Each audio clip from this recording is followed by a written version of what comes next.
we can start this morning the second seminar of HARRIET FRIEDMANN, and I just give you the floor. Today I've seen you have... I'll use the old title. Okay. The seminar will be on emergent moods of food getting, and so I give her the floor.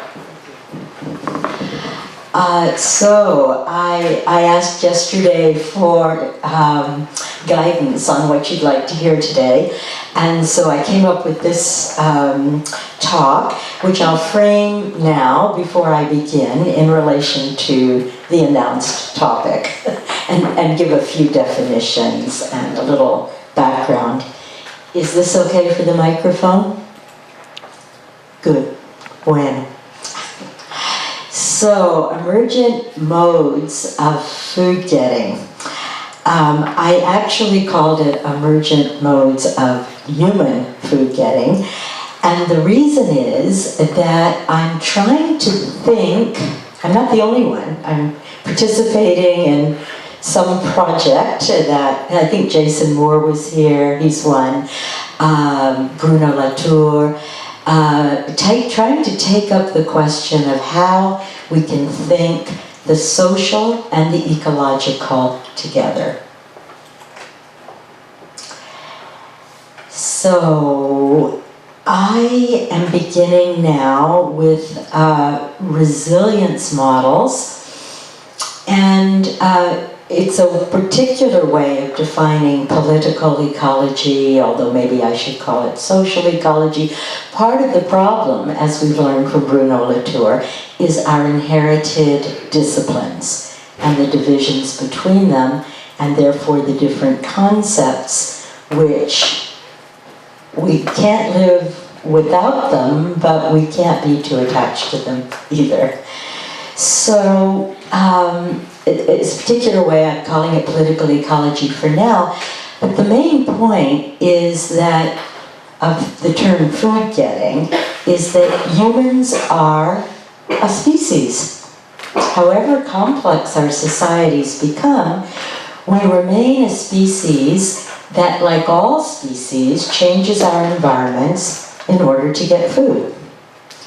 Now, we get a little confused because we change them so much, but we're starting to learn that perhaps we had better recover that understanding of ourselves as a species changing our environment to get food, because we are in great danger now. We would not be the first species to go extinct. We would not be the first dominant species to go extinct by changing the conditions of our environment to such an extent that it's no longer habitable for us. My favorite example comes from Lovelock, the creator of the Gaia hypothesis, who points out that for billions of years, the first dominant species were anaerobic bacteria, bacteria that live without oxygen. And it was their waste that created oxygen in the environment, so they could no longer exist except outside of oxygen. So they continue to exist in our guts. We're rediscovering the microbiome, these bacteria that digest our food for us. We couldn't live without it. They live in the soil, and they help the breakdown of matter so that it can be recycled and formed into new soil and enter into new life. So maybe we'll just be inside some other organism sometime. But for the moment, we kind of like to hang around here and maybe use our big brains to learn how to live well with this earth. So the reason I use the term food getting is to try to encompass this idea of ourselves as a species and to hold it even as we start to think about about the institutions we have created around ourselves that partly help us be effective at getting food, but also hide our species being, hide some of our relations, the fundamental fact that we remain part of nature. I call it emergent. It's very hopeful to call it emergent. I think we are, as I said yesterday, that we could well be in a major transition, at least of 500 years, out of something that got called capitalism, but only very late in its existence, only in the 19th century with Ricardo and the other political economists. So we don't have a name for it. It's not going to be socialism as it's been defined also in the 19th century. It's something else. And it's something that incorporates our relation to the earth. And that's why food is so central. It is inescapable that we will change the earth to get our food. And we must have food to live. So how we do that is central to our problems and central to our way forward, if we have one, or central to our failure to move forward, if that's what happens. So we need to pay attention. I'll just refer here, in case people already know this or would like to, that the term that feels very useful for me to talk about the institutions that we've created that are, another way of saying it, we break the complexity of our relations to ecosystems when we build, when we have done that historically, especially in recent times, though it wouldn't be the first time. And what we do is we replace complex ecosystem exchanges or metabolism with complicated social institutions. And the concept that I find the most useful for thinking that, which we can return to in the questions if you like, is William Cronin's idea of second nature. So we disrupt by creating monocultures, commodity frontiers, and so on. We simplify complex ecosystems, and that produces many problems, each of which becomes a profit opportunity to solve with a complicated social institution. So finance, commodity systems began with the wheat, the simplification of wheat monoculture in the area, in the huge hinterland that was organized by Chicago. So the book where he uses this term is called Nature's Metropolis, Chicago and the Great West. And in English, the term second nature is kind of a play on words. Because on the one hand, he's talking about creating a world that is of our own making, that compensates for the damages we do to our direct relations to nature, but also hides those direct relations. In English, the term second nature means something that seems natural. So I say it's second nature to me to not hold this microphone, for instance. Right? It feels a little unnatural, right? So things that feel natural to me, we refer to them as second nature. We do it automatically and so on. So it's a kind of a pun, but it's one with a lot of depth. It grows on me over the years, right? The idea that we live and we create a world where our experiences are separated from the deeper relation that we still have, of course, as natural beings, to this ecosystem that is now linked to the point where we understand it to be the biosphere. So I hope that gives you some idea of the kind of grand overview of how I'm thinking. To get more specific, but still abstract, I'm trying to work with the resilience model from the Stockholm Resilience Center as a way of thinking about society and history. And I came to this, I read it first and I went, oh well, that's interesting, I don't know, I just kind of left it aside. But it was social movement activists who were using it and are using it. If you Google Panarchy, which is in my title here, which is actually a word from the Stockholm Resilience Center, one way of defining the model that they use, which I will, I'll have on my slides soon. It's the lemniscate in mathematics, or the infinity symbol. There's a particular reason they use it and a particular way that they use it. So when I started using that, or when I heard it first, I was in a workshop in Greece. It was during the Syriza movement. It was very interesting. They were struggling a lot to understand how to intervene effectively, how to live in this very complicated situation. And they still are, of course. Somewhere in there, one of the people presented this. I'll just go ahead and get, do this in advance here. There. So I'm going to go over this in more detail. Maybe I should just do it now. It's hard to decide what order to do things in. Are people familiar with this model? With this idea here a little bit? No?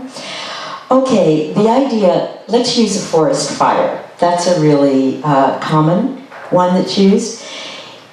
Certain forests, many forests, require fire to renew themselves. And it's been the people who've prevented forest fires who've come to understand that maybe that's a mistake. That you cannot save the forest by preventing it from burning. What you can do is prevent it from renewing itself at the same level of complexity. So what happens if you prevent the forest fire that needs to happen is that something else will happen. It will be worse. Either a more intense fire that will do more damage and prevent renewal, or insects will come and destroy it. Whatever it is that happens, the system will renew itself at a lower level of complexity, which is not, generally, this is an assumption, a good thing. Right? So I'll have to point here. So the idea is that this front part of the loop is when a system is emerging and establishing itself. So let's say there's been a forest fire, and now the resources that were locked in to all of those plants and animals, especially the trees, the big things, those are now released.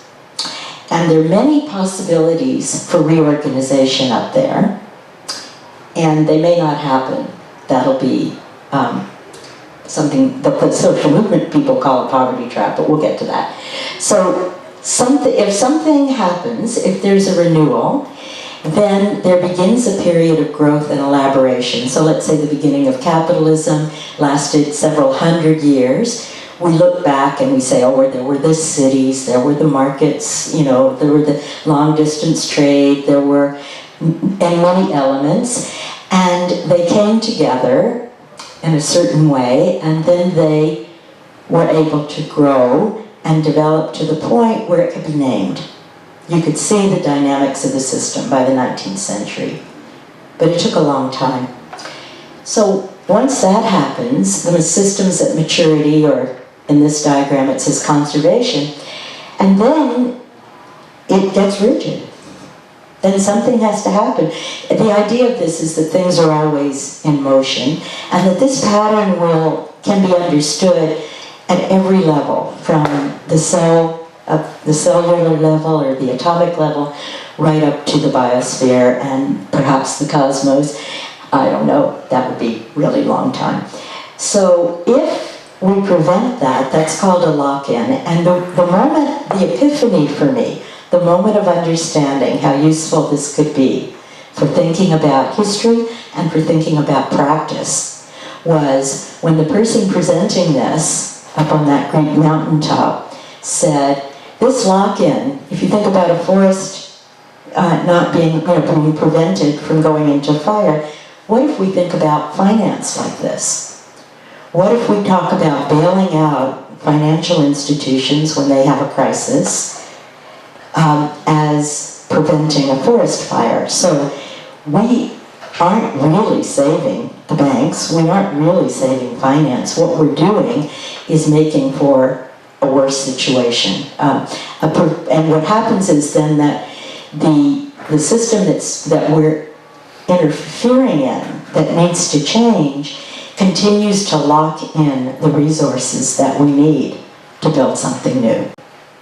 So it doesn't release them here, or it will release them eventually, but not in a way that we can easily use. So that's the idea of this resilience model, and I became fascinated with it. And I wrote an article in Sociologia Ruralis, I guess it appeared a couple of years ago, called Natural History of Food Getting. I wanted it to be human food getting, but they took the human out of the title. I don't know. I didn't talk about other species in the article, but I guess I wanted to imply that we were just one of all of them. So the argument there, very briefly, took me a long time to get it to this point, was that the resilience people from the Stockholm Resilience Center, Hollings in particular, who is the founder of the journal Ecology and Society, and one of the key figures at the Stockholm Resilience Center. He's died a couple of years ago. But others, they decided to try to intervene in politics. They see all these crises looming, climate change, loss of biodiversity, and not enough happening. So they started advising governments. Now the first time I gave a talk like this young geographer named Marcus Taylor, who wrote a wonderful book called The Politics of Climate Adaptation, in the audience he said, I think you should be careful about using this resilience model. When the people go and advise, it doesn't usually turn out well. And in his book, it's a Foucauldian analysis, and that tends toward the negative, in my view. I mean, we learn a lot, but it's hard to know what to do after you see how power absorbs everything. So it's extremely good, and I recommend it a lot. His name is Marcus Taylor. I'll circulate that, especially if you remind me. Anyway, it's cited in that Sociologia Ruralis article. In the book, he goes through how the discourse evolved of climate change to focus on the two parts, adaptation and mitigation. And then he goes through several case studies to show how the application of resilience models in particular went wrong. And they did. I certainly don't dispute it. It's very brilliant, beautiful book. So for instance, in an area of Pakistan, which is one of his case studies, there was, with dramatic pictures of dead animals, there was overgrazing. And the animals were dying and the people were doing very poorly. Let's call them traditional, problem with the word, nomads, herders, pastoralists. And so he analyzes how the problem was identified by the ecologists who were advising the government, how the government tried to intervene, and how they failed.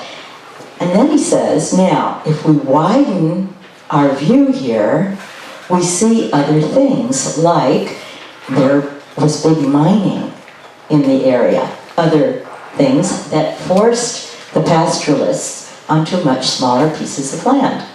Now, once you see that, you understand that the problem is not overgrazing. That's a symptom. It's not the cause, and that therefore you can't solve it by addressing the symptom, and you will probably stay in that lock-in part. Right. So, but he very kindly said to me, if anyone can save resilience theory, you can. And I went, oh, now that is a challenge. All these brilliant people at the Stockholm Resilience Center, I can barely understand what they're saying. But then I did take it up, and I looked at the history of agriculture, and in particular I took an excellent example of the history of agriculture by Mazoyer and Ruda. You probably know that one. And they start so beautifully. They start with soil and photosynthesis, and they take us through all the different cultures of the world and the movement into the Neolithic and past the Neolithic, and the wonderful civilizations that were created with complex ways of organizing agriculture, and the tools and lots of diagrams, and it's just such a beautiful book until they get to 1950. And then chemicals and machinery, well, problem solved. And that is a perfect example of second nature. That we now live in the imaginary, the experience that's created by the world we have created, that seems to us as if we have left nature behind. That we can either control or ignore anything about photosynthesis that we can't control, or soil, fertility, the life in the soil. So what I realized trying to put these things together, what was wrong with the way the ecologists talked about or tried to intervene in immediate problems, and what was wrong with the way that social scientists, the best social scientists, have dealt with history, often, not always, that both of them missed the most important thing about this model, which is it's about change. And as I'll show you, it's transscalar. And they have models for talking about transscalar change. So I ended that way. That is the challenge. How can we think the ecological on the appropriate scale and the human institutions on the appropriate scale together?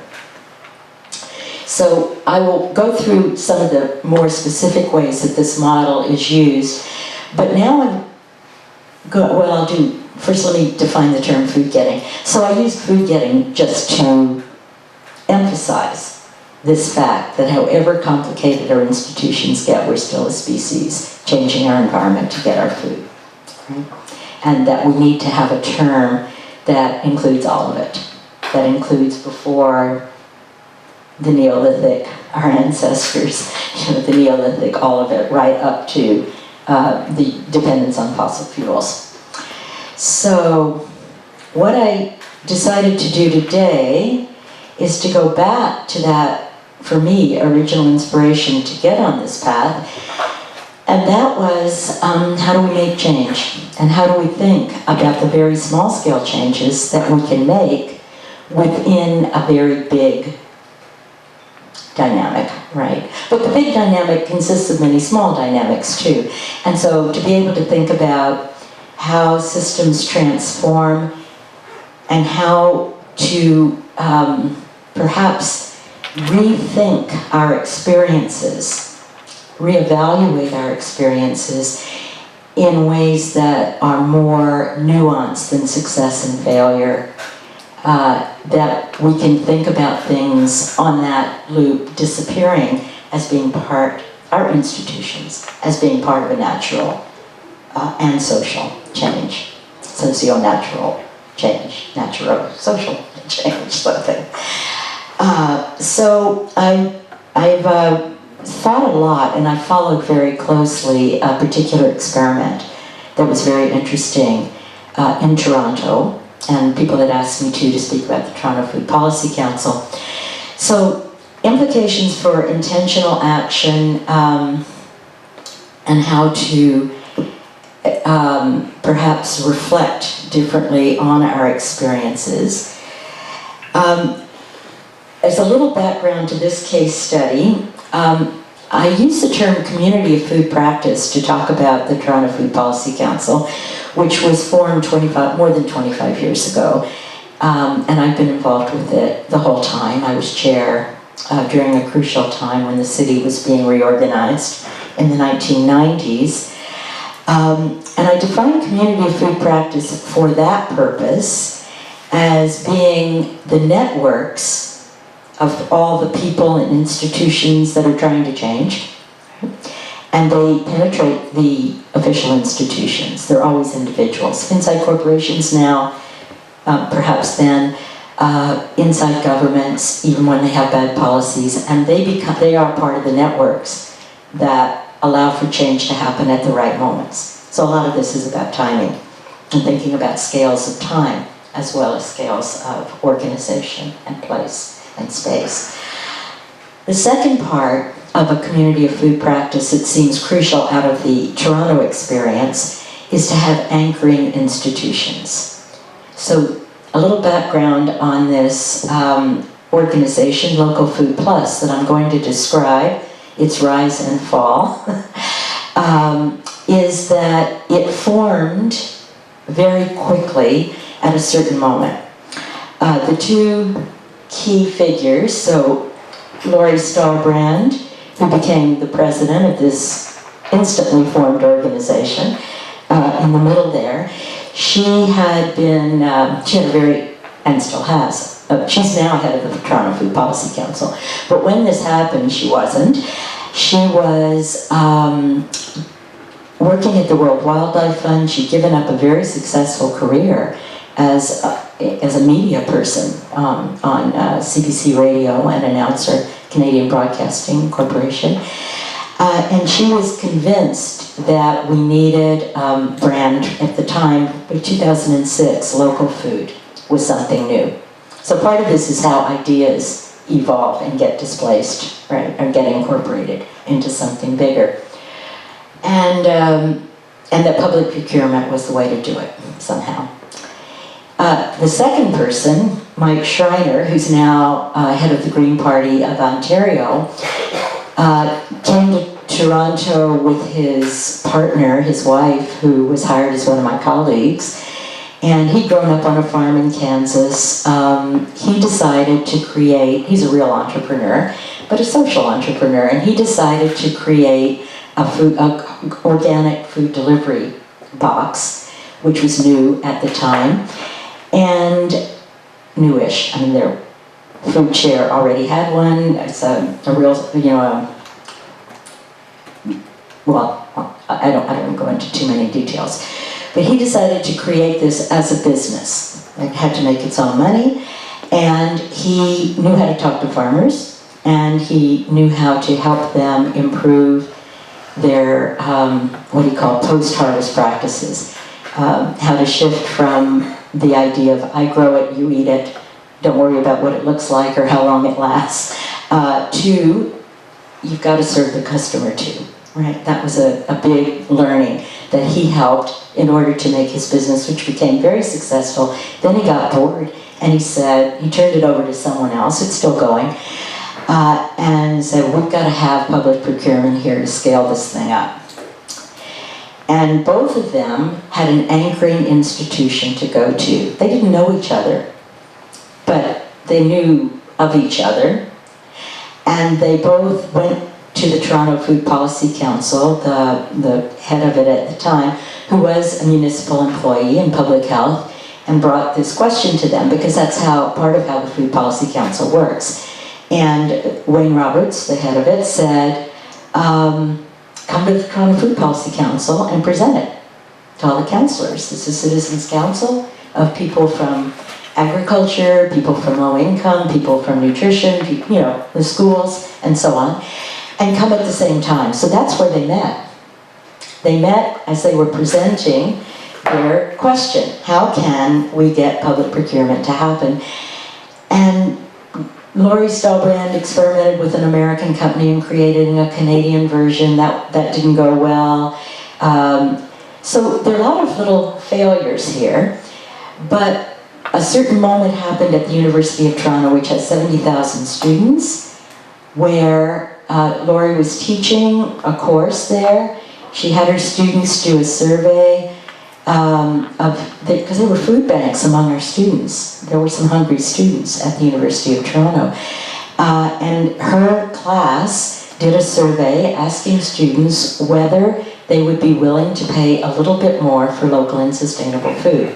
We found out that they were, and it turned out that the head of the college where she was teaching inside the university was part of a committee of the whole university with its 70,000 students that was writing the new terms for the food services contract for all those students, which was coming up for renewal. It's a 10-year contract. You know how it is. It was designed so that only these 5 international or transnational food service companies could possibly bid for it. And he got them to listen to Laurie, who convinced them that they needed to include this in the contract.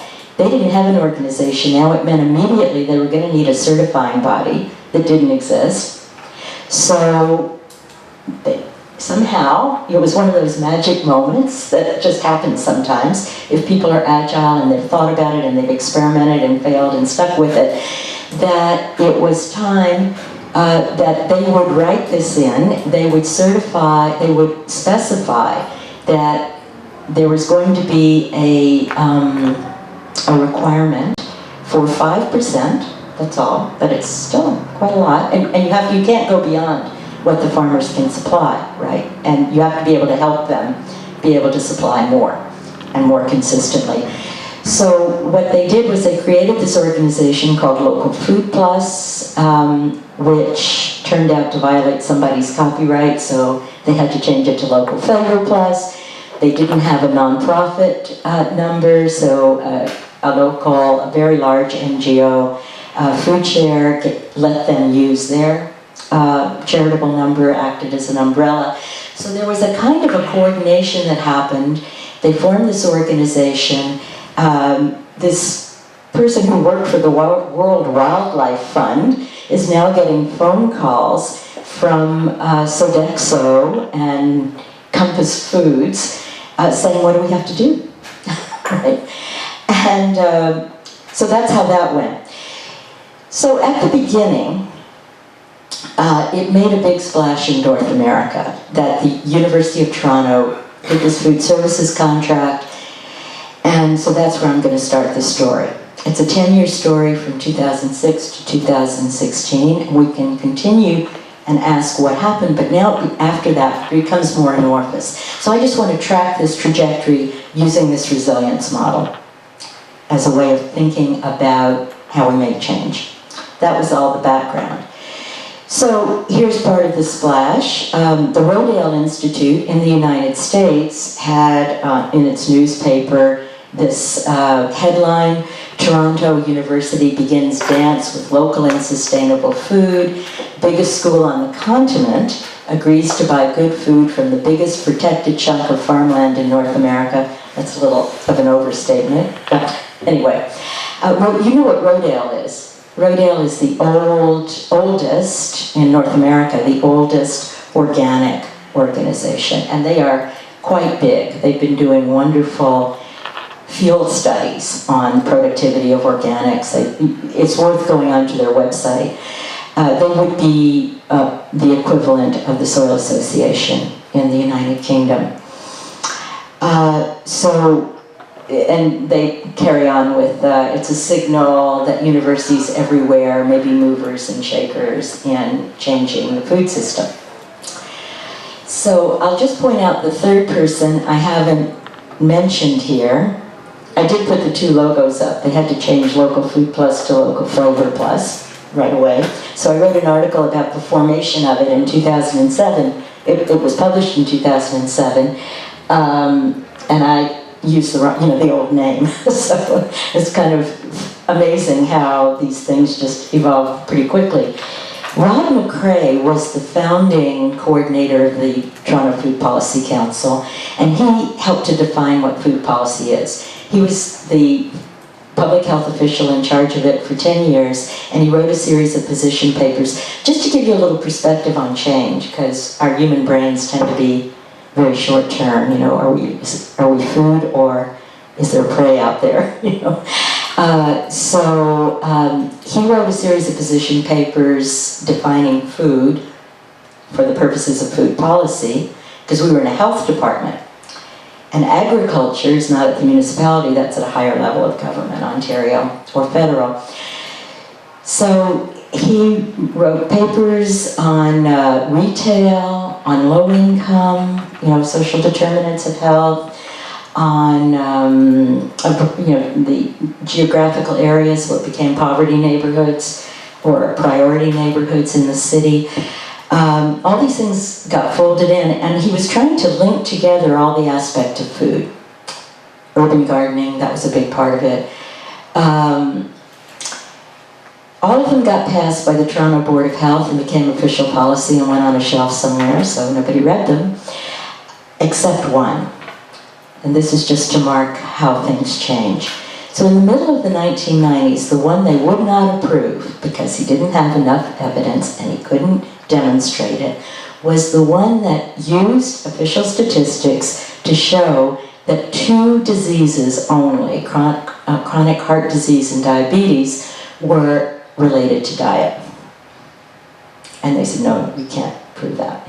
So now you wouldn't even have to try, right? Everybody knows it. So I love this example because it helps us remember that when things seem like they aren't changing, actually the world of food and consciousness about food is changing a lot.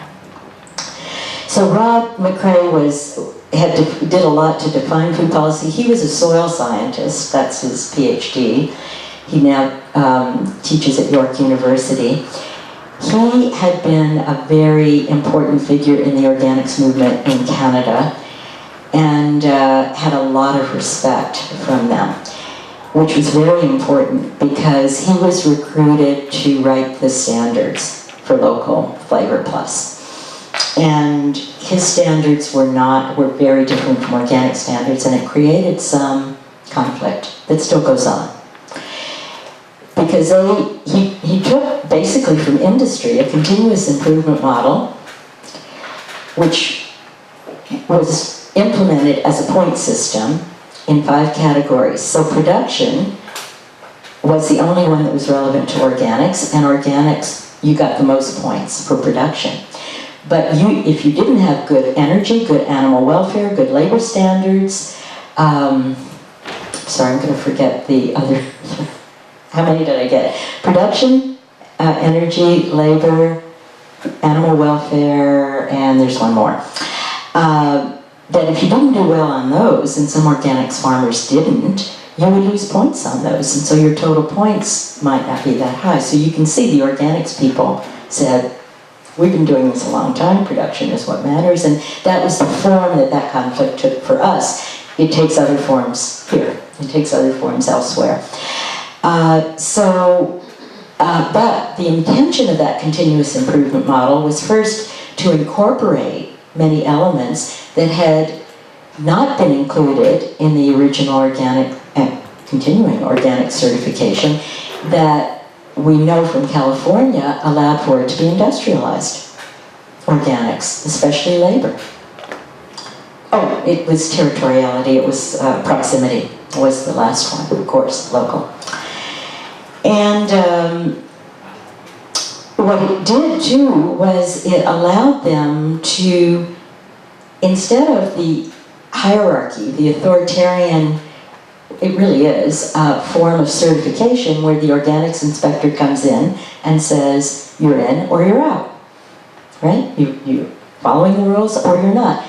This model allowed them to work with farmers. So one of the examples he gave me in the interview I did for this article was that a certain farmer could not get an approved input that he needed to control insects. So they allowed him that year to use one that was not normally approved, and they realized that there was a problem. They had to make sure that the approved one was available the following year, right? So you help them be able to do it right instead of in or out. And so it was that kind of thing. And then the idea was that you not only help each farmer, but then you can improve the whole standard over time. You can move it toward a more comprehensive one.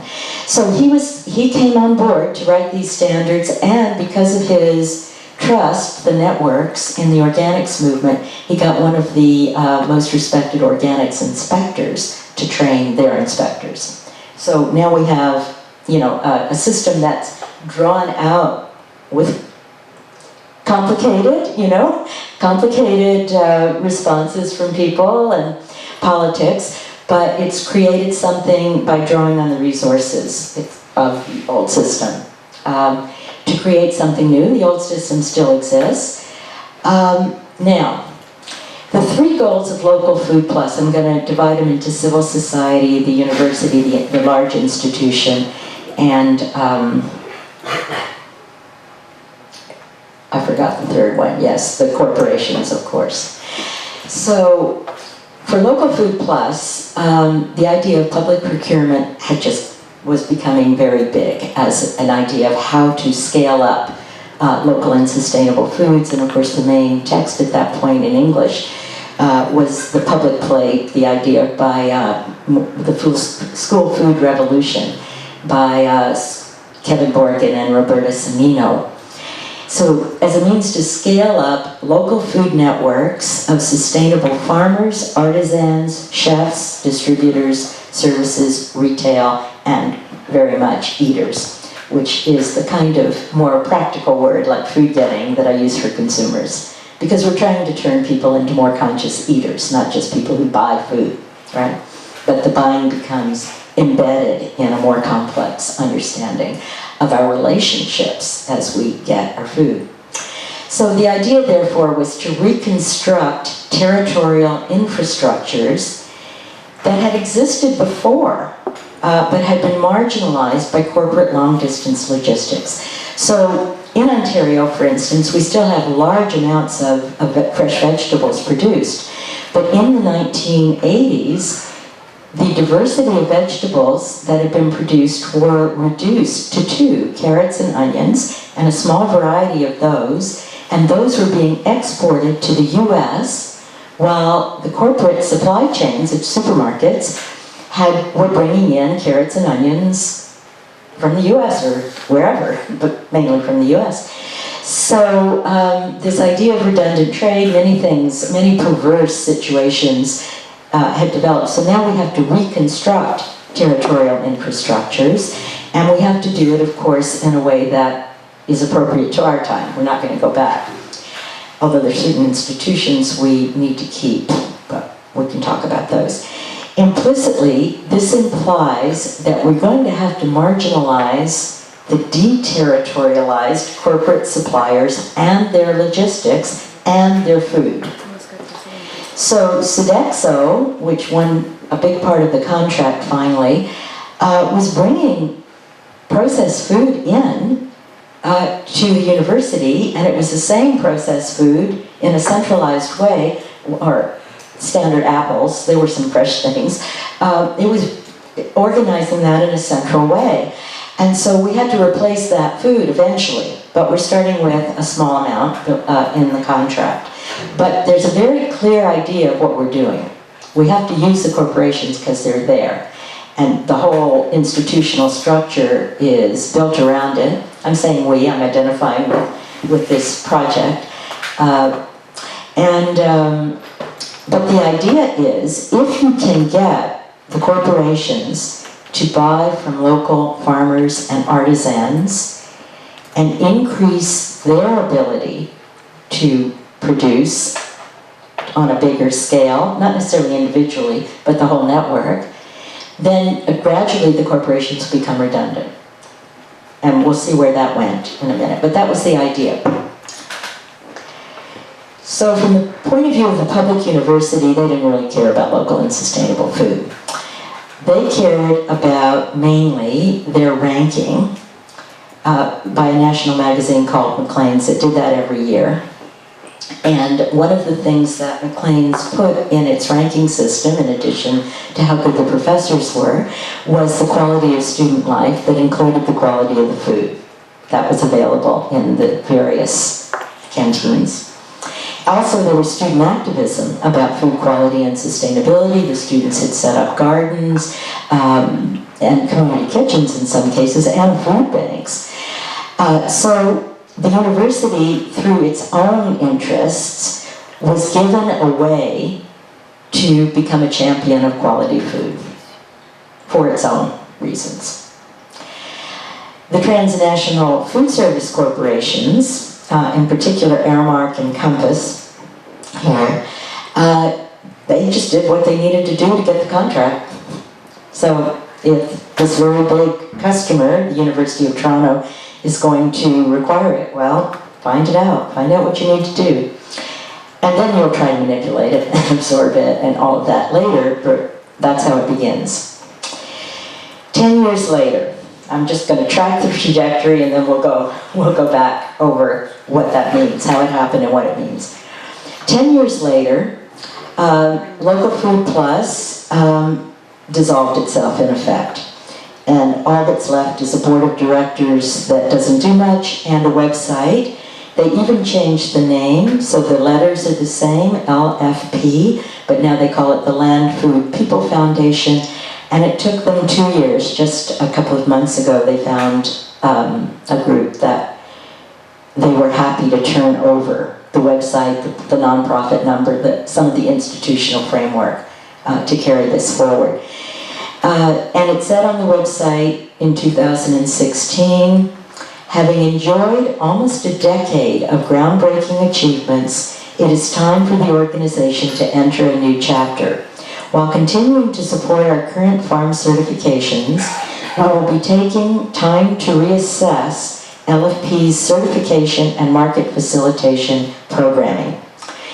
Now, the reasons that they failed, when they closed themselves up. Now, before they closed themselves up, they had expanded to every province in Canada, and they did it by scaling out. That is, having a Quebec one, having a Saskatchewan one, having a British Columbia one, rather than making themselves a big national organization, which is the way a lot of small organizations try to increase scale by networking out rather than by getting bigger. And they had contracts with municipalities by then. They had contracts with many universities. I'll talk about hospitals in a minute. They were really growing. And within a couple of years, when I remember phoning the organization, and instead of those basically two people, Mike and Lori, there was now a phone tree. If you went down, there were like 50 people in this organization within a couple of years.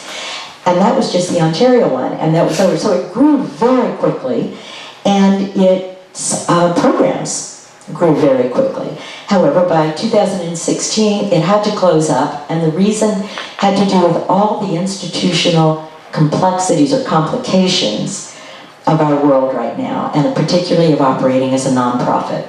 So they depended on foundation funding. They were writing grants all the time. The foundations were changing their best practices so that basically they had enough money, but it was being held back or it was being allocated according to a timing that made it impossible for Lori to meet her payroll. So she would have had to ask her workers, which she was committed to not doing, asking her staff to wait for their pay until the money came in. And I can't even remember the details of how complicated it was. But she talked to me and others about what can I do here? What can we do? They had to do surveys of people. How can they get more money? They were committed to being a nonprofit, which is an interesting choice. Maybe not the only one, but as a nonprofit, they had to operate under certain rules that turned out to be impossible after 10 years. But the other side of it is, this appears at more or less the same time. The Toronto Star is one of the, I'll be happy to share these slides. The Toronto Star is one of the main newspapers in Toronto. They report a separate change, but actually it's completely related. University of Toronto downtown campus, the biggest campus, is to use kitchen, not supplier, to provide fresh food for students. The university is to cut its ties with the food service provider Aramark as schools aim to satisfy growing appetite for fresh meals among post-secondary students. In other words, the University of Toronto took advantage, you could call it appropriation, but it also changed. It took advantage of all of the supply networks that have been created in this decade to do it themselves, and they were committed to doing it themselves, and Jocko Locker, whose picture is there, Director of Culinary Operations and Executive Chef of the whole university, he loved doing fresh food. He didn't like reheating packaged foods from Aramark. And he became actually director of all the services, not just food services, for the whole university. Now, the thing is, they could use all of that, and the food quality for students changed. I'll get to what happened to the producers in the next slide. The important thing here is, or one important thing here is, that unless we look for it, it's easy to miss that the biggest possible goal, at least in this local situation, was achieved. That is, that the food services corporations had become redundant. That we now have a direct relation between the university and the producers. And that was good for the producers, but it created some other problems, in particular that no new certifications would happen. That the certification body has now stopped. So now, the shift then, this is a way of thinking about the end of the lock-in that had been there in 2005, before this change in the food services contract. So that at that point, all food services were done in 10-year contracts with transnational corporations winning the request for proposals. In 2016, corporations are out of the supply chain. The university now gets good prices, but also gives good prices, because the corporation isn't in between, by centralizing its own purchases for its many decentralized food services across the campus, across the university. And its many purchases are now made through networks of chefs with local farmers and local artisans. Now, these chefs had also retrained the staff. This is another important part of the picture. Now, the staff are actually chopping vegetables, making stock, like running a kitchen. They're not just reheating. So this is all good.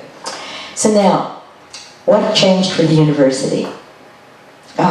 Well, one thing that was a big block for the system continuing as it was, in addition to the funding, which was huge, was that the university could not see that Aramark was actually resisting all the time. It was doing what it had to do to comply, but it was not actively cooperating. So, this was the contradiction, in order to make it happen, the main chef, Locker, became a champion who gradually took over monitoring the contract on his own initiative as an individual. And he eventually became head of all the food services instead of just one of the units. The network of suppliers that was built up over 10 years came to be 65% local foods, which was very big shift.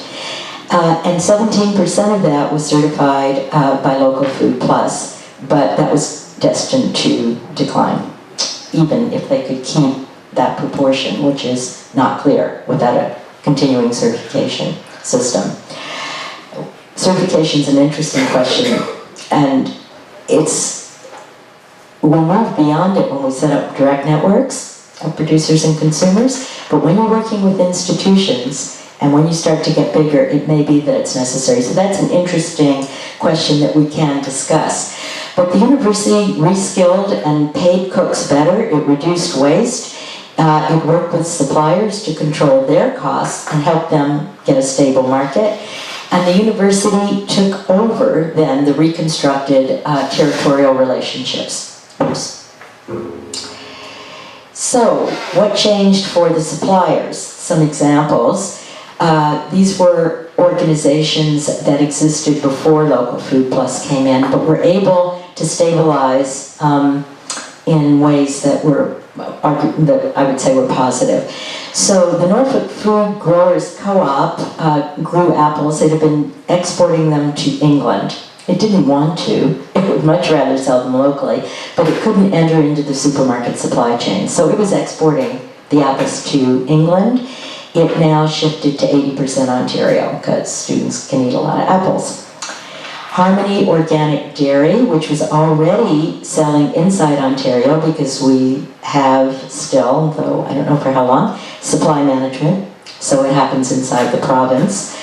But they were allowed to improve animal welfare because they were able to find this stable market and had more money to spend.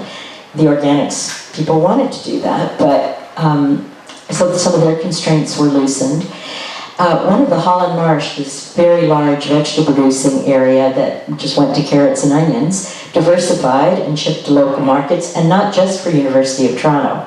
They started realizing the ethnic populations that we have, growing bok choy for the Chinese consumers, red carrots for the Indian consumers, just a whole lot of stuff in this very rich farmland that they had. And some of them, I was one of the farmers, there are a lot of farmers there, so one of the farmers became a champion there, and a pioneer, and began to change back, convince his neighbors. He's quite a character.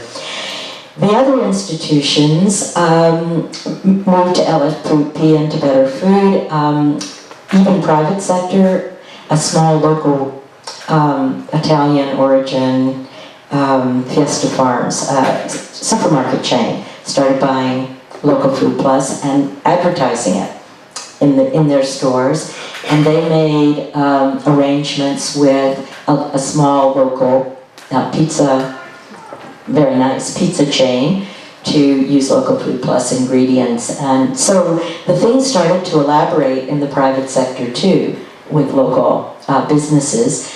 And LFPs, and then what's important, and my most important point in a way, is that in addition to these traces in the actual food system, what was carried away when all of these dozens of employees had to leave, because they basically closed down their operations, all of those people are now doing really interesting things. Like, I can't trace them all, and that is part of the point, is that the experiences people gain of what is possible, of positive ways of working together, of having positive effects in a certain environment, are carried with you. And those have moved in a variety of institutions. And as I said, Laurie Stahlbrand herself is now the new coordinator of the Toronto Food Policy Council. So, the question next is, what changed for the public sector?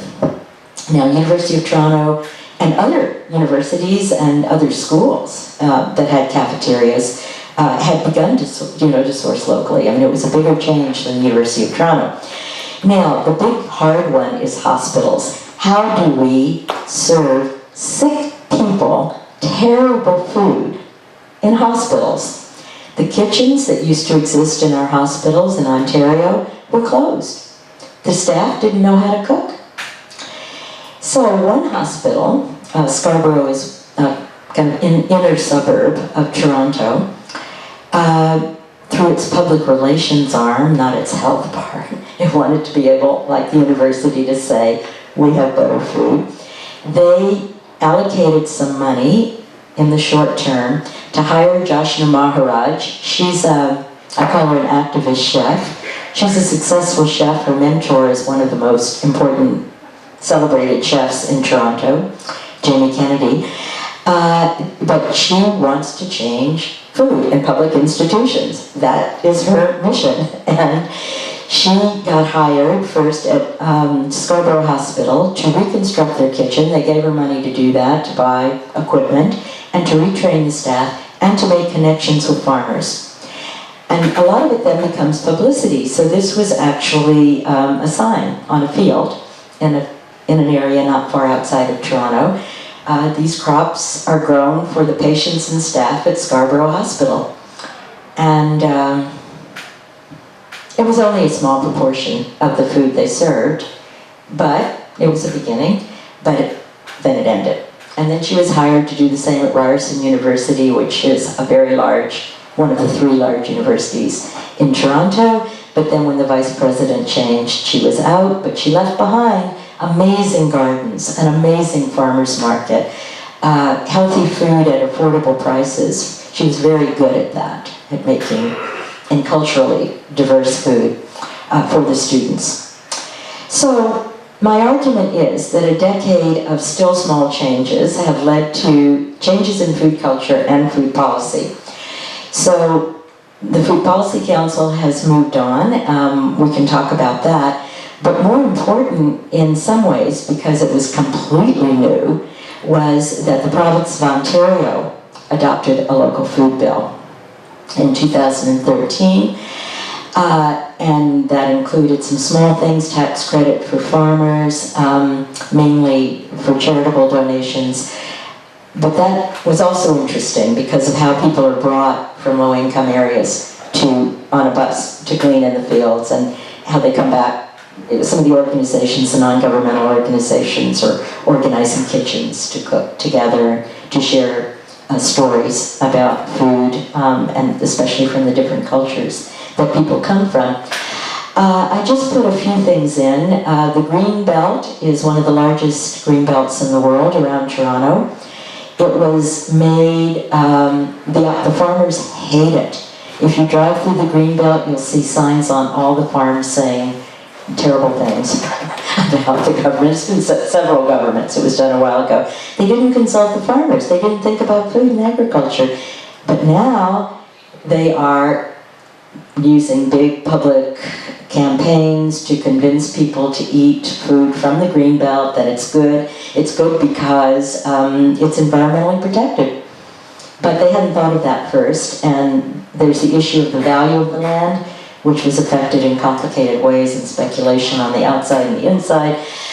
So none of that is solved, but what started happening is a process of learning. So the environmental people who established the Greenbelt to protect the water finally understood that in order to get public support, and maybe the support of the farmers, they haven't succeeded on that yet, they needed to include food. And that was a way to connect civil society and public sentiment. Land trusts began. People started trying to work with some of the contradictions we have that had prevented land from being used well for sustainable farming, and preventing young people who want to farm well from getting access to that land. That gets really specific, what kind of rules were inherited from the old regime, often with the best intentions, but are now in the way. They're past. They need to go in that. They need to let go and release the resources, particularly the land. And I put here the Black Creek Community Farm because that is public land in Toronto that is conservation land. And the conservationists have been on a slow journey with a lot of help from Food Policy Council and other food activists to understand that good farming is part of environmental conservation. So finally a breakthrough happened, and it was a complex one socially as well. it allowed a farm to be created, Black Creek. The name of the creek is Black Creek, but it's also true that this land is right on the outskirts of Toronto, and it is just across a main highway from the largest concentration of low-income racialized people, mainly Afro-Canadians, mainly Jamaicans, also from Africa, called, it's Jane Finch area. It's just named by an intersection. And I can go on some other slides and find pictures. They now have a woman who's originally from Ghana heading the farm, and she's brilliant. And they're being able to bring in low-income youth. They have to figure out how to get the city to let them cross the highway safely. But they're bringing in low-income youth, training them in agriculture, cooking meals, learning a lot of things and bringing a lot of community in, and being a center for cultural diversity and income diversity. And it's just, it's been a really interesting process. So all of the food culture and the food policy is changing. It's not by any means due to Local Food Plus alone, but it's part of a field of change in this community of food practice that has really, I think, shifted our culture in important ways. And it's not just about a niche. It's not just about rich people being able to eat organic food. So, how do resilience models help us think about this? So the first thing to say about resilience models, and I'll get to my Panarchy loop next, is that most ways of thinking about resilience, most common sense ways, are the ability to stay the same when there's a shock. So if there's a flood, you reconstruct. If there's fire, you rebuild. That idea has now been divided into two. That simple part is called adaptability. The ability to adapt, to withstand shock. But it has to also include, and this is where it becomes important for social change, in ecosystems too, resilience has to include transformability, that under the right circumstances, adaptability means not returning to the prior state, but shifting to a different equilibrium state. And that's a way of describing maybe what we're aiming for. That lock-ins or traps are bad resilience. If we try to make the system adapt by bailing out finance, by building back in the floodplains like they do in New Orleans after the hurricane, then we prevent the system from transforming and adapting to a new equilibrium state. Okay, so here's a simple way to talk about transformability. All of this is very easily available on Google Images, so is where I get them. So, thinking about it socially, you have the dominant system here, which is stable. So think of it as a marble or a ball inside a cup. So that can shift a lot without losing the ball, right? It will stay that way. What this group is calling institutional entrepreneurs, we can call them social change activists. They create niches. They create new spaces that are very small, and they don't affect the dominant institution. And so we can get stuck thinking, oh no, we're just too small, that's too small, it's hopeless. The institution will take what it wants from the creative experiments that we do and use it itself, and that's it. And you can read the University of Toronto and Local Food Plus story that way if you want, but I'm reading it a different way. So if we go to the second one here, if you keep building and you change the culture and you keep elaborating the networks and using those central institutions if you have them, or building them, like the Toronto Food Policy Council, then you can deepen this basin, here, and the space or the threshold between the two can become smaller as this can become shallower. So how we see this, how we actually interpret such changes in the real world is a real question. But at least we have the question. Is this happening? How would we know if this is happening? What would we be expecting to see? And if all goes really well, the system can adapt, can transform, right? So that what was marginal becomes deep and stable. And this is crucial from the resilience perspective, that the resources that were locked in there are now available to the new system. So it's those locked-in resources that prevent the shift.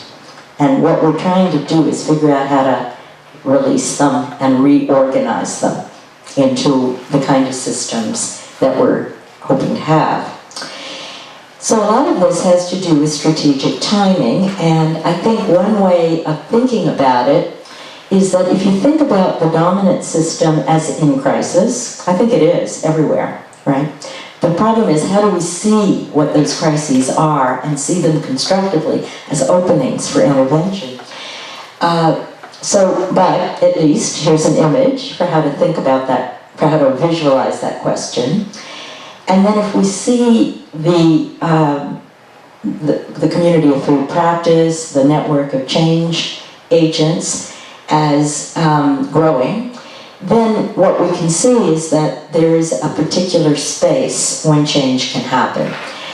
And this will operate at various scales. So if we're in a 50-year transition, like the socio-technical change people say, to the kind of food system that I've called green capitalism, where the agronomic system, the food production system gets healthier, right? They use less nitrogen, they use less sugar, whatever. That can happen, but it also could be that we're in either a larger change, and we have to be a lot more patient and a lot more nuanced about how to think about it at different scales. But also, and this is what this example helps us see, is that if we're trying to move toward territorial systems, that the large system may not be reproduced in exactly the same way. It won't be in different spaces. And so we have to be attuned to the way it is happening, the possibilities of change, both in terms of the contradictions of the dominant system and in terms of the growth of the change agents. And they aren't completely separate either. We have to be attuned to that, and then we can work at the level of what's manageable in our territories, however big or small we define those to be. And of course, where it changes in one place, it has effects higher up. And so I'm going to give you now, let's see, I'll just move ahead to the Panarchy idea. This comes from the ecologist too, but it comes from the ecologist too. So it's a way of visualizing how change happens across scales. So if we have these dynamics happening at every scale, so at the smallest scale, we have this one, and we have the largest scale and in between, and of course they're not so neatly lined up. Everything's way more chaotic than that.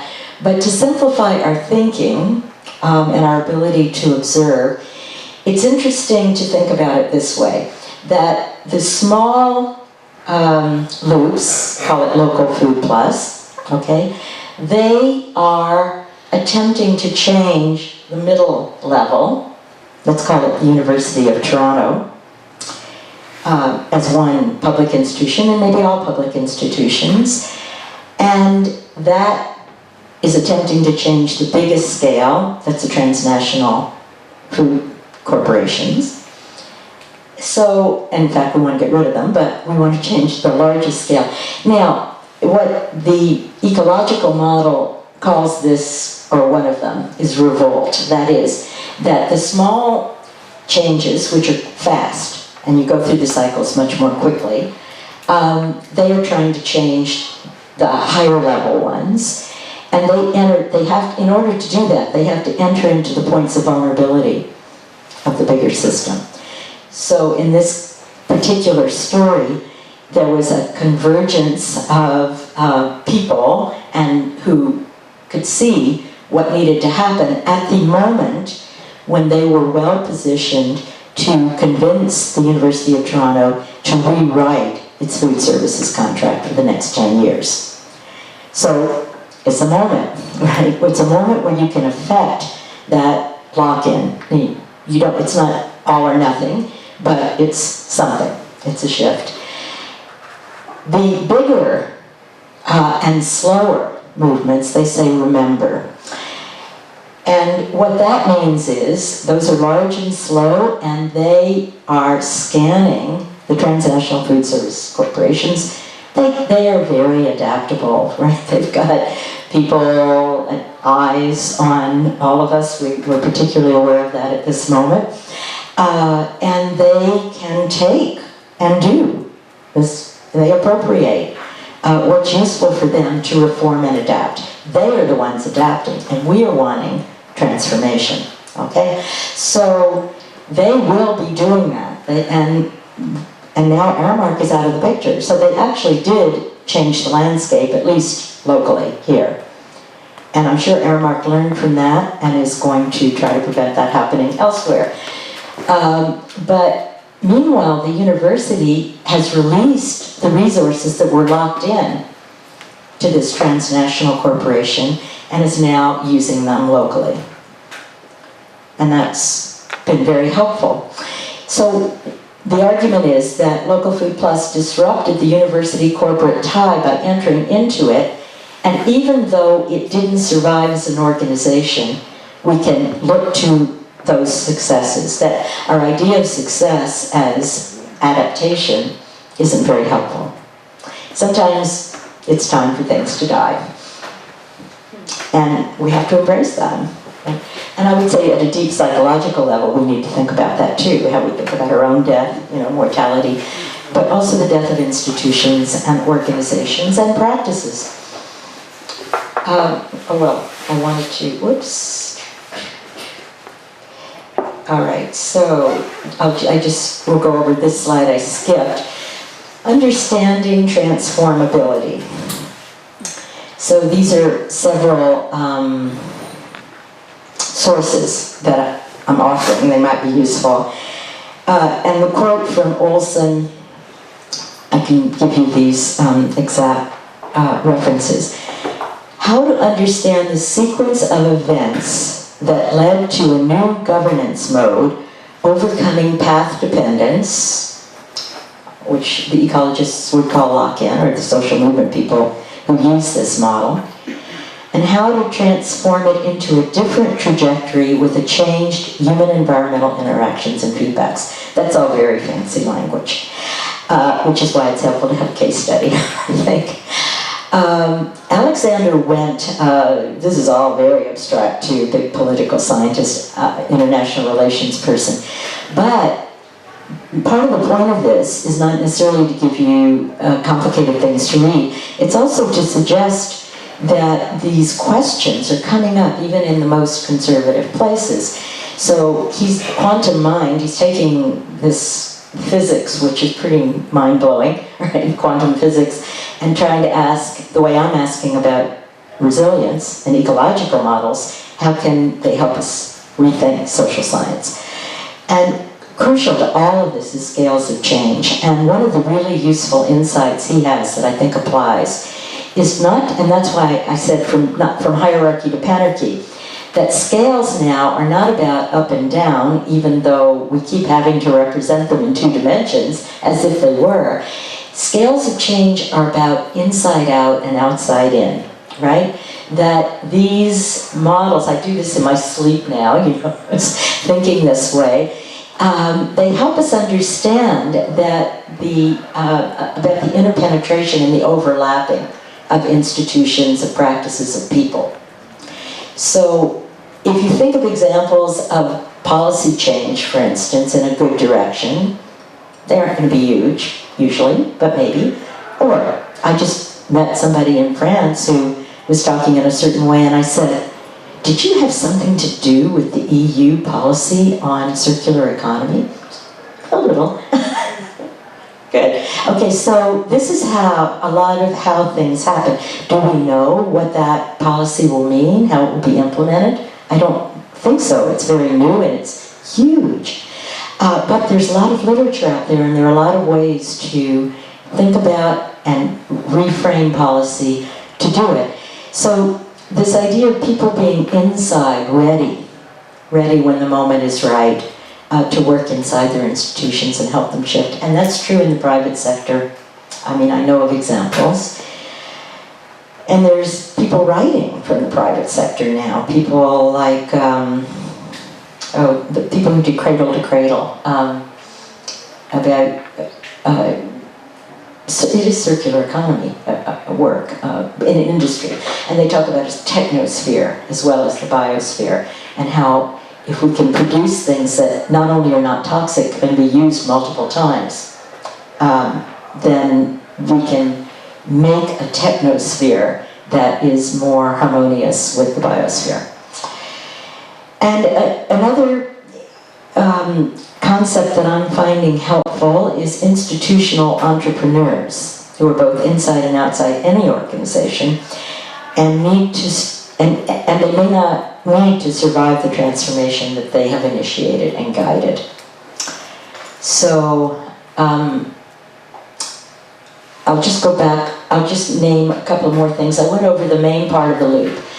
But the two traps, the one I focused on is the lock-in, where the transformation is prevented. The other one, and the one that social movement people care about a lot, for good reason, is this one. That however the release has happened from the old system when it's going through this, there can be a failure of the new elements to constellate into something good.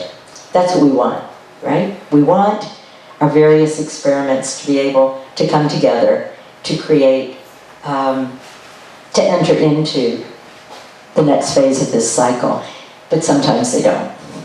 So you could read the failure of Local Food Plus or any organization as part of a poverty trap, it's sometimes called, and that happens.